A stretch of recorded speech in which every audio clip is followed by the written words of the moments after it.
누가복음 9장 28절에서 36절까지 말씀, 신약성경 107쪽입니다.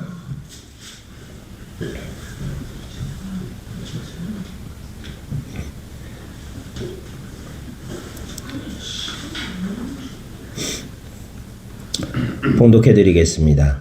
이 말씀을 하신 후 8일쯤 되어 예수께서 베드로와 요한과 야고보를 데리고 기도하시러 산에 올라가사 기도하실 때 용모가 변화되고 그 옷이 휘어져 광채가 나더라. 문득 두 사람이 예수와 함께 말하니 이는 모세와 엘리야라.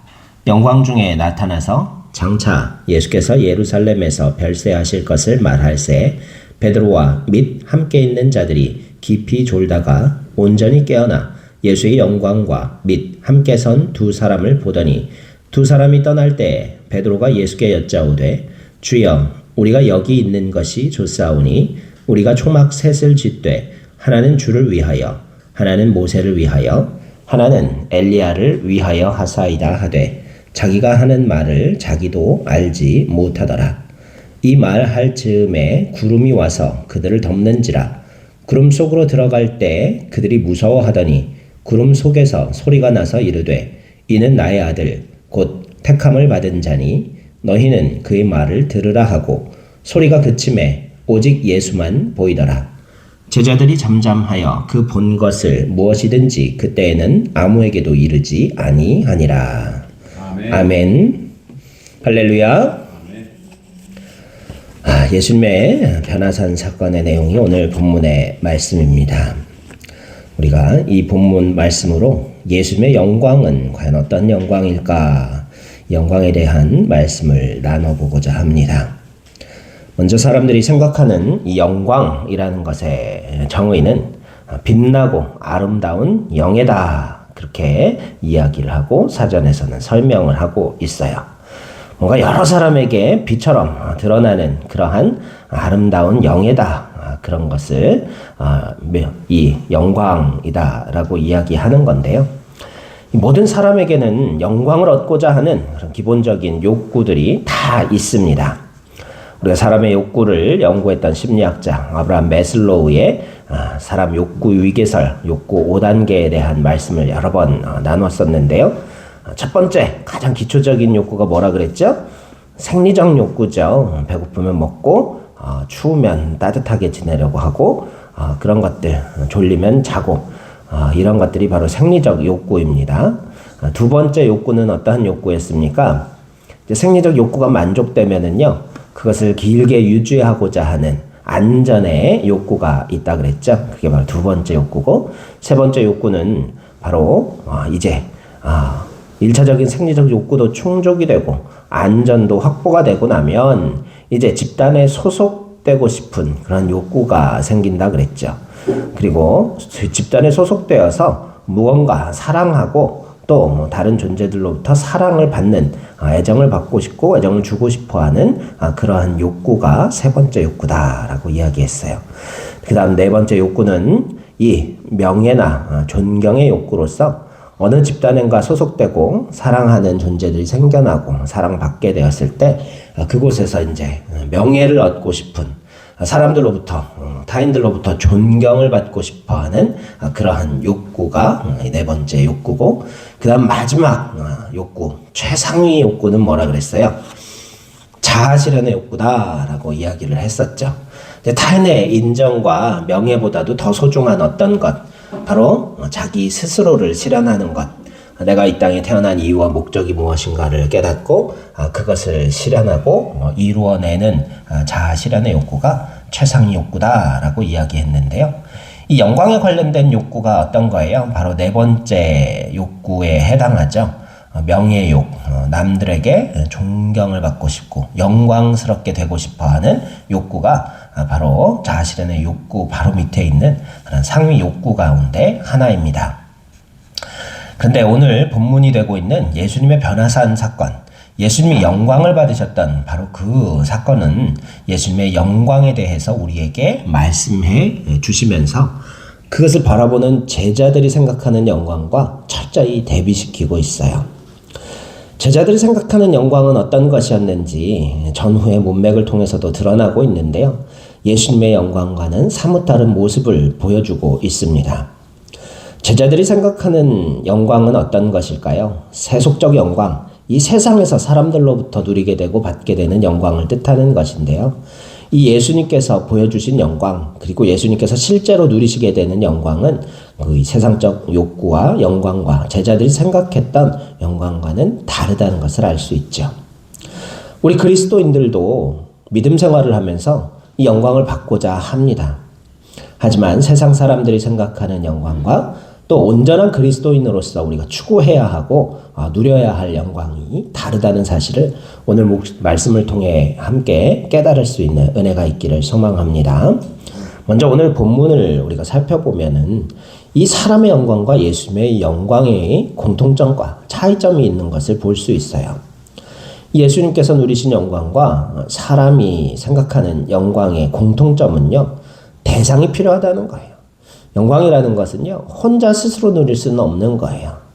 물론 성경에 보면 어떤 이야기가 나와요. 예수님께서 너희가 찬송하지 아니하면 길거리의 돌들이 찬양할 것이다 라는 말씀도 하신 적이 있지만, 길거리에 돌이든 풀이 됐든 어쨌든 스스로 영광이라는 것은 없고 대상이 필요한 게 영광이라는 거예요.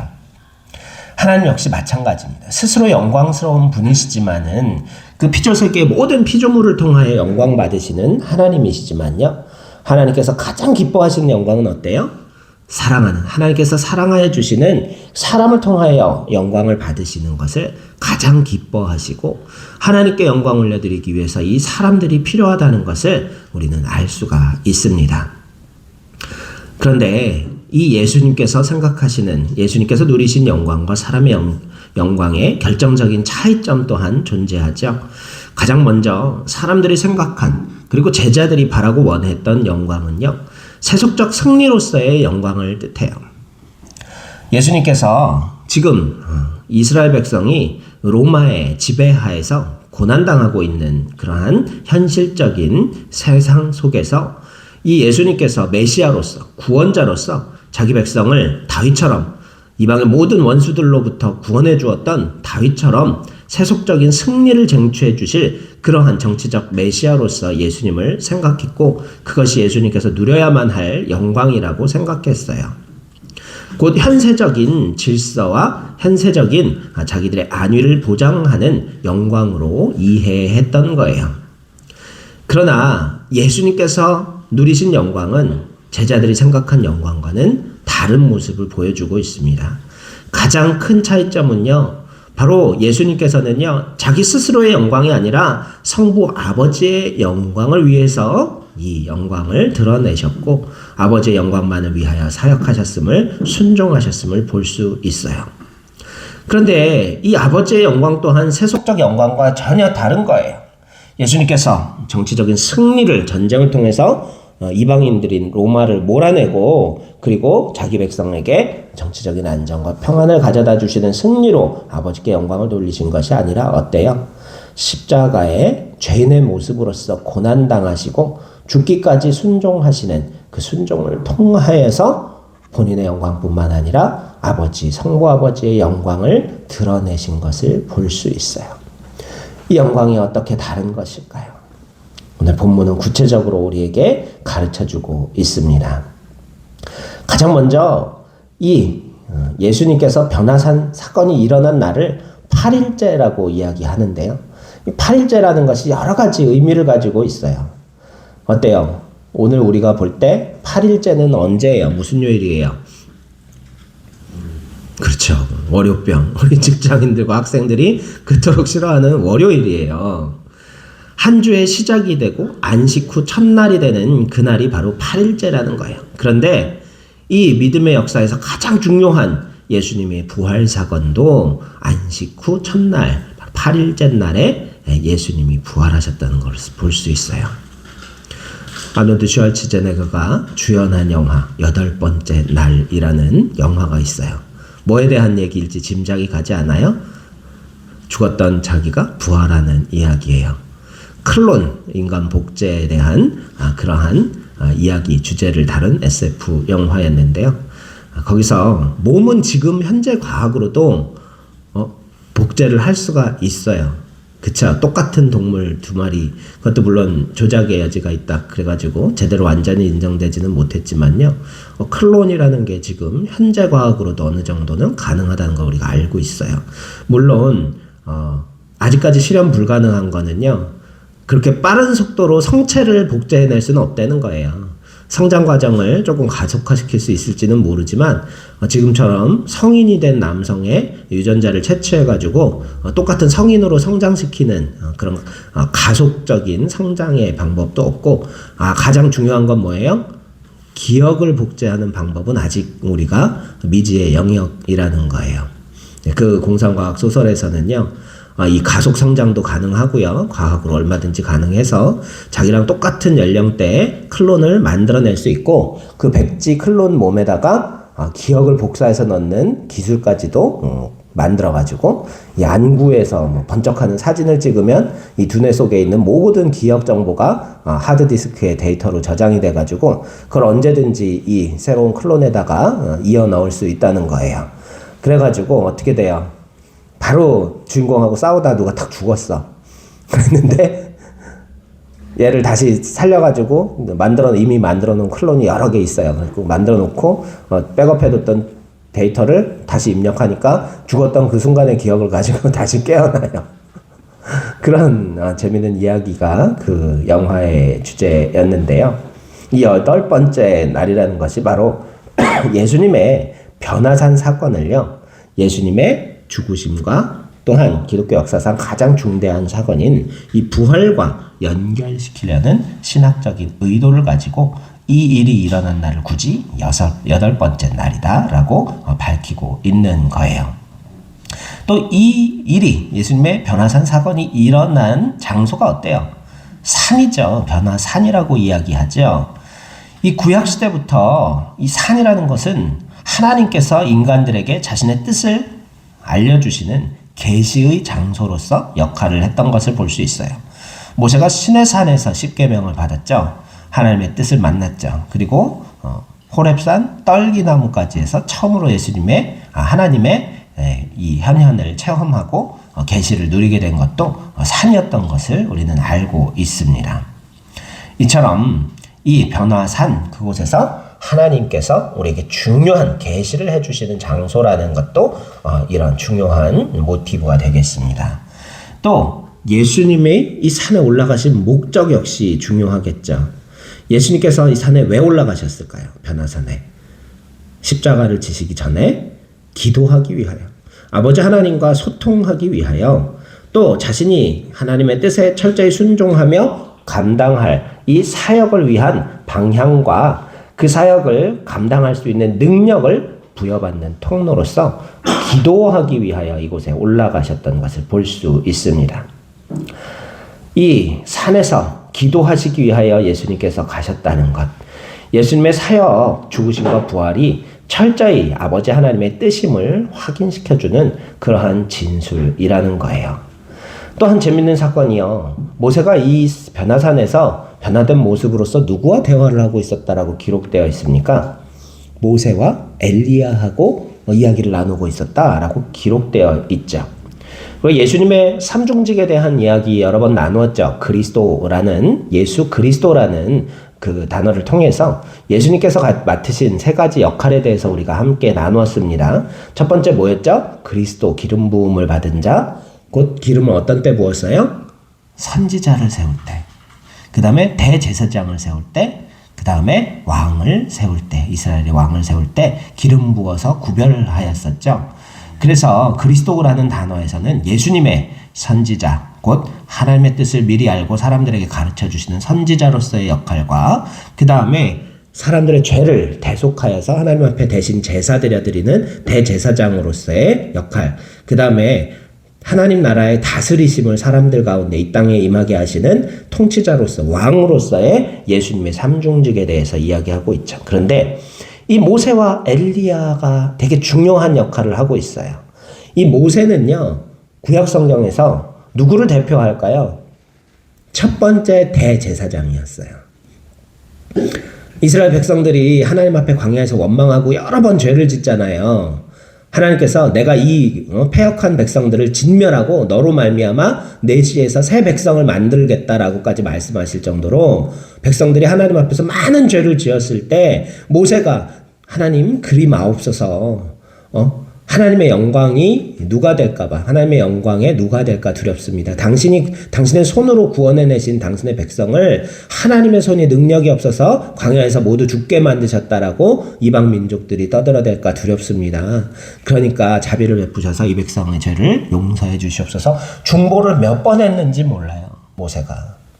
이 대제사장으로서의 역할, 우리의 죄를 대신 제사드려서 하나님으로부터 사함을 받는 대제사장으로서의 역할을 상징하는 분이 바로 모세였다는 거예요. 엘리야는 누구를 상징할까요?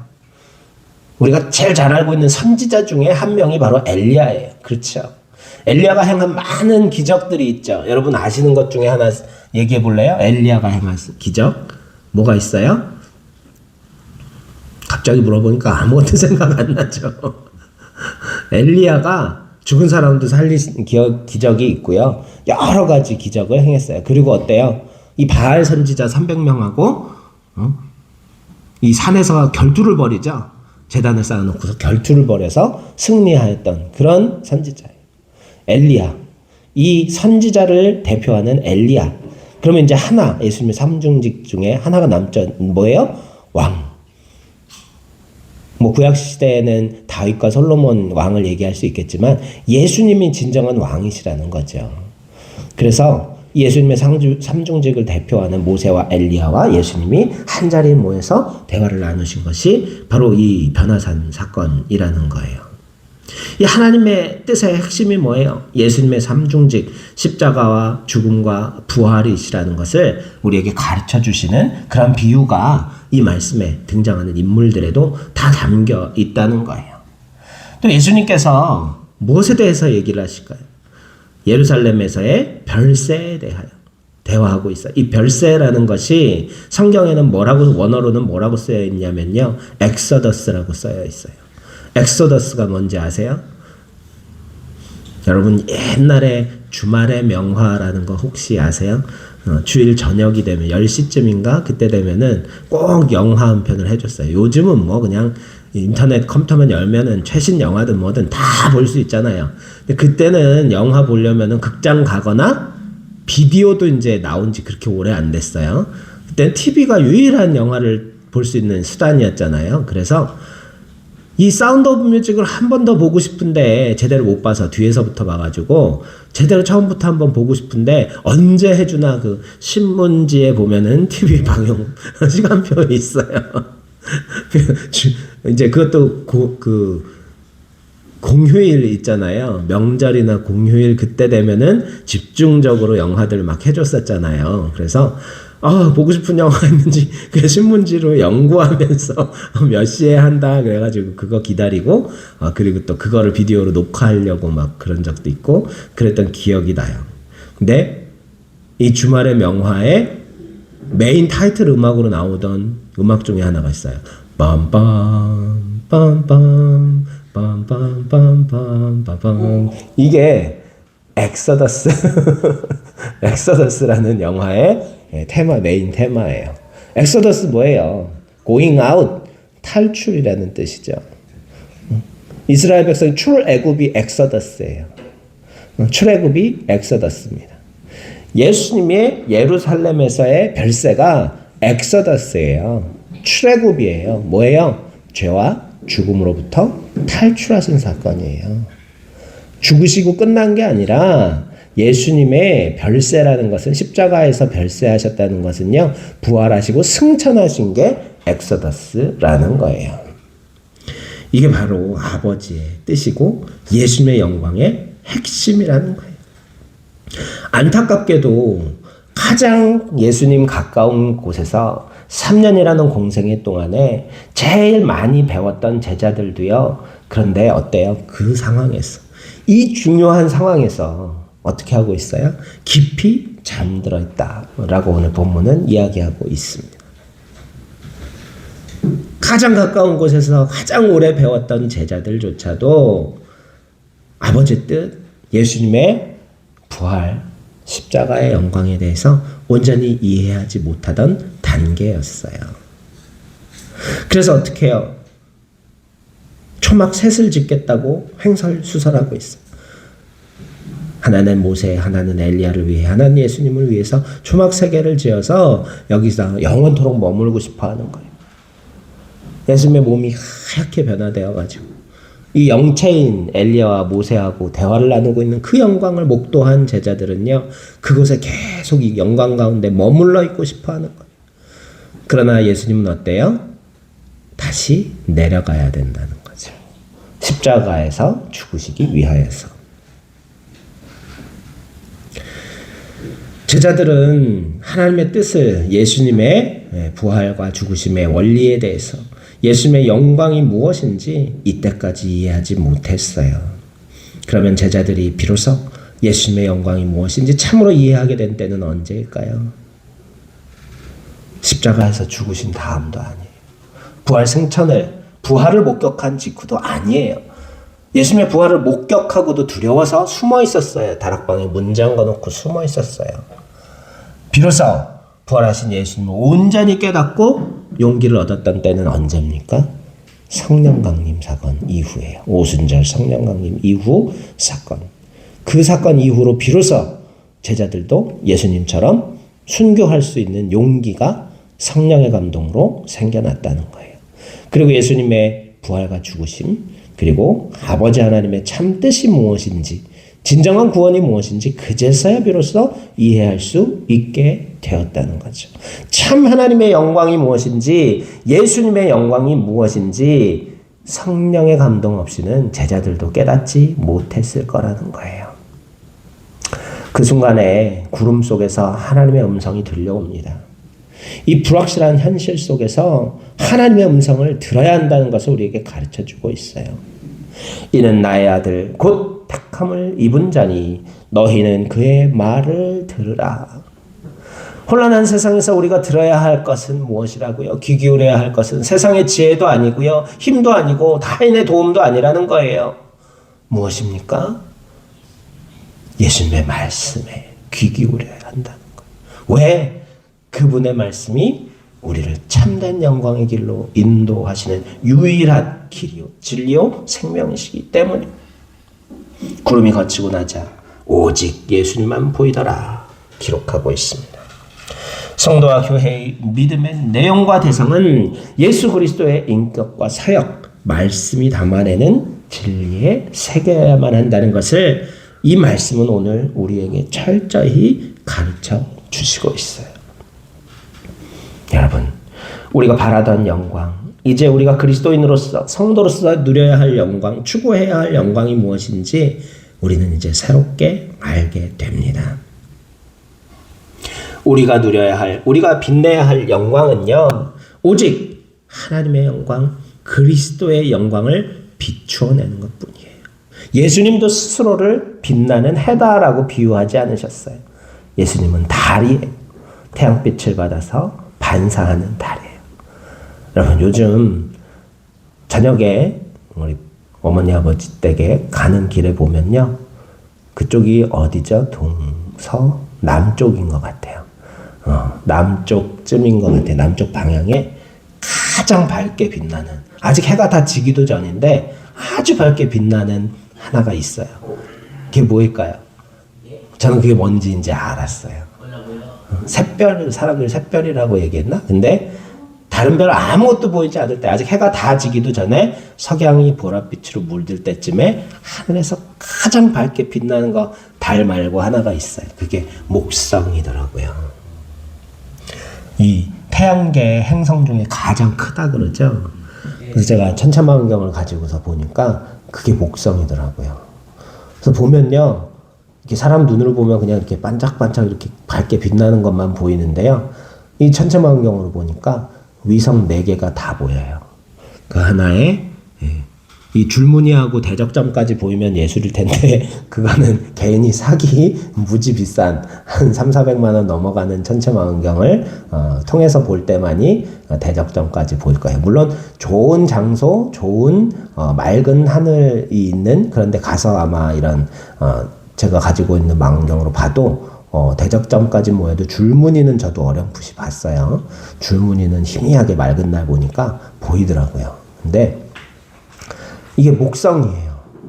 목성도 스스로 빛나는 행성 절대 아니죠. 항성이 아니잖아요. 행성이라 그러죠. 근데 그게 그렇게 밝아요.